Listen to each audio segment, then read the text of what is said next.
Hey everybody, welcome back to A Brief on Grief. Today is kind of a continuation of the topic that I introduced in the previous video. A lot, I feel like I start out every video the last few months like this, but it's true. There's been a lot of rumbling and shifting and change going on for me, and it continues to do that. And with that, new awarenesses are coming up. With that, new losses and grieving. And yeah, so with what was rumbling and coming up a couple weeks ago on the video that I made about playing the teacher and the healer role with the people that you care about, and how that isn't always helpful in your relationships to play that role. So as I kind of sat with that awareness over the last couple of weeks, more has been coming up around that. And especially as a part of this, I don't know, I'm sure, I know it's all connected because everything always is. But I got, several weeks ago, I started to realize I want to make some changes on how I'm paying off my student debt that I still have. And I was starting to feel like it was felt very heavy and very fearful to move forward in some of the things that I want to do and create in my life with that debt still.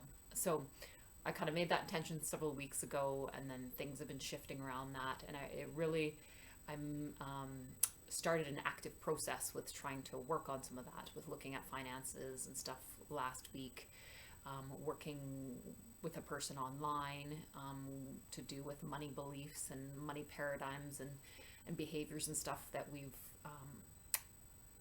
accommodated in our life. Accommodated, that's not the word. Adopted in our life to do with money. Not surprisingly, because I've realized this before, is that it's not just related to money, is that some of my money fears and money behaviors are very similar to some of the fears and behaviors around relationship stuff too. So they often say that, our protective behaviors in feelings of lack, like if we feel like there's a lack of money or a lack of love or a lack of freedom or whatever, that we have protective behaviors that we use, and it's very common for them to bleed into different areas. So I have definitely noticed that before, but in a more active exploration of it this week, starting at the beginning of the week, let's just say a whole crap ton started coming up. And it was a week of grieving, for sure, to really realize the weight of the debt that I carry, some of the fears that it brings me for now, but mostly for the future, and seeing how that's connected to my dynamics with my family. Lots coming up this week. So feeling pretty tired this week, definitely. As I was going through this week, I was like, we're going to make a video on this. And then I was like, but I'm going to be in this and I'm going to rest. And when I have a little bit more energy, then I will do that. So today was the day, even though I'm still feeling pretty tired with it all. But yeah, I mean, like I say in all of this, I've just been being with myself in it, and letting it show me what's all connected, right? Because really, even though I had my money and the debt and fears and stuff around that, and wanting to find a different way, a different plan maybe for paying that off in a way that I felt better about looking forward, it opened up a lot more stuff. So I'm just trying to be open to all of that stuff, open to some of the things. And what came up later this week regarding all of this stuff is that, like my debt, I carry a lot of weight on the responsibility related to some of my family members and the way I've supported and the role that I've played in my family in general. And the clarity that I got from last video about when I've been on this spiritual transformation journey I'm on, I'm stepping into kind of being a spiritual teacher, spiritual healer, whatever, and that's not always helpful in all relationships. I realize that is not just something I've adopted right now, that is actually a role that I adopted very, very early on I would say at least back in my teenage years. At some point, I decided that it was my job to be the fixer of my family, whether that's emotionally or financially. Um, so whether that was something emotionally, I could always be the fixer. Financially, not until I guess I was starting to help my family after my first job at 16.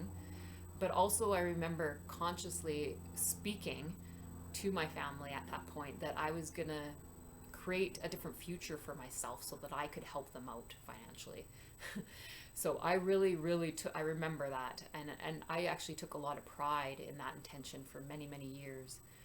Not that that's something that you shouldn't be proud of, wanting to support your family, but I'm realizing just in this week that I've actually, this is where it's tricky, because we can choose to support the people that we love, but when it's part of a behavior that we've adopted when we were young as something we thought we needed to do to protect ourselves, to protect the dynamics or the love, the connection in our family, or to protect feeling the guilt of not helping out and seeing what may happen to your family, or also to, as a protective mechanism, to balance out other feelings that are involved in troubles in other relationships in your family. So I'm being vague right now, but I'm going to be more specific because that's more real and that's more me.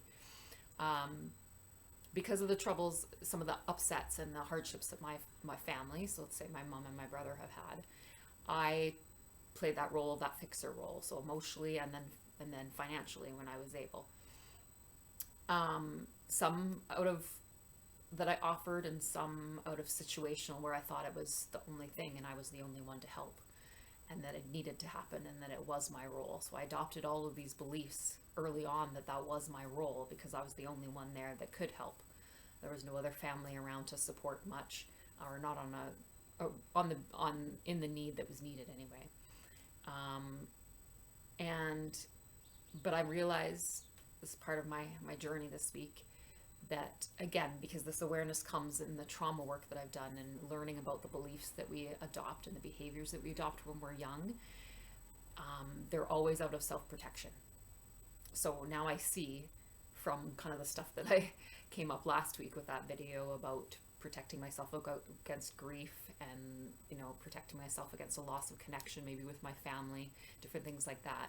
I also realized that I adopted this fixer role in my family because of the guilt and the shame that I carried in the relationship with my dad, with always feeling like I couldn't do enough with him. So then I had guilt and shame that I carried. So it's almost like I overcompensated with the rest of my family when they needed me. It's a lot to realize. And not only looking at this behavior and how that's impacted the way my relationship with my family and the way the weight of it, that I can't say it any truther than that, the weight of it, that it's to be able to step back and realize that it's not just because of the situation, the troubles that my family has had, it's because of that role that I adopted very early on too. So I was deciding that I needed to be that, to protect that connection and to make myself feel better with some of the emotions I was carrying around other dynamics in my family. And there was a lot of other stuff involved, and I have a few pages that I wrote yesterday on it, but it's just to see the impact in my family, but to also see how I've played that role in many different areas in my life, in different relationships, and how that may not have been helpful. So just going through the grief of that, that awareness of that, and how limiting that role has been on me, and how it's impacted some really important choices. And this, I think, is really important for me to share too, which just came up earlier this week for me. And I realized I hadn't grieved this choice yet. But for an example of the impact that playing this role and taking this responsibility in my family, for my mom and my brother anyway, over the years, is that I realized this week that it was the main reason why I chose not to have a family of my own, why I chose not to have kids, because I felt like I already kind of had two dependents that I was responsible for, partially financially, emotionally, but you're involved emotionally with your family anyway, but more the financial part of it, the role I had taken in over a chunk of time a few years back that was kind of unplanned, but I thought that was my role and I needed to do it, and there was nobody else to help them, and how that impacted some of my choices. That's just one example. But I realized that I had not grieved that choice. And so I did that earlier this week, and even felt the need to speak it in some sessions, therapy sessions with me, but also with a friend, because it's very sad. So, and I can still feel that it's with me, but I definitely feel like I gave it some time. But that's just an example of some of the ways that when we limit ourselves to roles that we think we need to play, that we need to be these people, again, because it's also a cultural thing too. Like I've also been trained, as we're all trained as women and men, that there's certain things that we need to be like, or should be like, we should do or should say or shouldn't say, all that stuff to be considered, good women or good men or manly men, right? All those kind of shame cultural messages that we learn in culture and through our family.